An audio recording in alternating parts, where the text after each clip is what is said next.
It's the summer of '09. School's out. After months of waking up at 6 a.m. wearing that itchy uniform you can finally sleep in. Till 10 or noon if you're a deadbeat kid like me. You wake up to SpongeBob ruining Squidward's day or Shinchan making his mom's life a living hell. Then, like clockwork, your mom yells through the door, "Brush your teeth, shower up." You ignore it, but she walks in anyway. You get up, toothbrush in hand, thinking, आज पहले batting मैं करूंगा. ये अभिषेक हमेशा toss जीत जाता है. Breakfast, then the bat, you run to the park. Life's simple, no deadlines, no drama, just friends, sunlight, and the third of a bat meeting a tennis ball. And yeah, you lost the toss again, of course. But who cares? The game's sacred.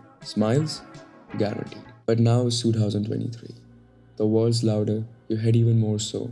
Texts go unread, your reflection looks unfamiliar. You get high or drunk just to pause the noise. Then wake up in a mess your younger self wouldn't even recognize. You think you're having fun. Reckless, numb, careless. You think it's cool even to hurt people who only try to love you. You don't give anyone a chance.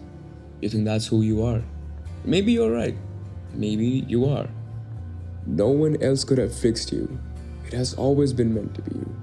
The kid inside you. Because kids are the closest thing we have to pure joy. They don't care how they look.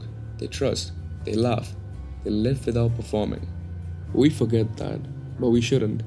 Because that energy, that presence is where healing begins. I didn't understand that until the summer of 2023. I was coming down from a high, 2 a.m., alone, vulnerable. I put on some ambient music, and then this one track came on. Olsen by Boards of Canada, from the album Music Has a Right to Children. 30 seconds in, a single tear rolled down my cheek. Not the kind you stage, not the kind that surprises you, the kind that comes from somewhere deep, somewhere sacred. As it played, something cracked open inside me. Who am I? What am I doing with my life? When it ended, I just sat there, still, shaken, but alive. That's what art does. It reaches where words cannot. Since that moment, Music Has the Right to Children became more than just an album. Became a homecoming, a hymn for the child in me that I forgot to hold. A girl with a smile bright enough to wake the dead, and me, I was the most lifeless of them all. But for the first time in a while, I felt warm again. We talked every day. The world felt lighter, like the color had returned. And one night, I FaceTimed her, drunk. Everything was blurry except her smile. She reached off screen and held something up to the camera. My birthday gift.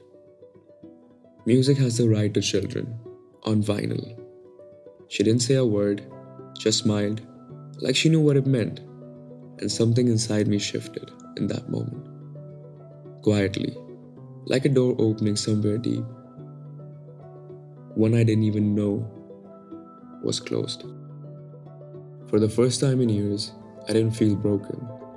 I just felt.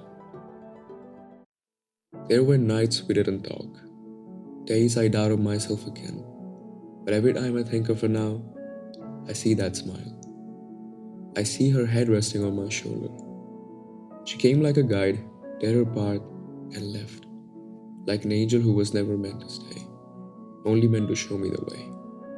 And now looking back, I'm grateful for all of it.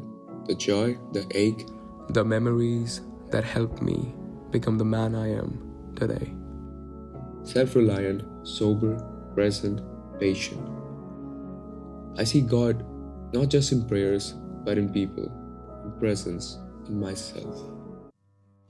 One evening, I was at a rooftop cafe, just me and a beer. City below, sky bleeding, orange and blue. And then a baby came up to me, maybe 10 months old, wobbling towards me with her mom. She stopped, stared at me, like she knew me. I waved, she waved back. Her name was Afra. Beautiful name, felt like a breeze. She came again, 5 minutes later, holding a rose this time. I tossed my cigarette away, talked to her. She smiled, danced a little, then handed me the flower. And in that moment, I felt it. Simple, quiet love. Like the universe whispering, see, you're loved.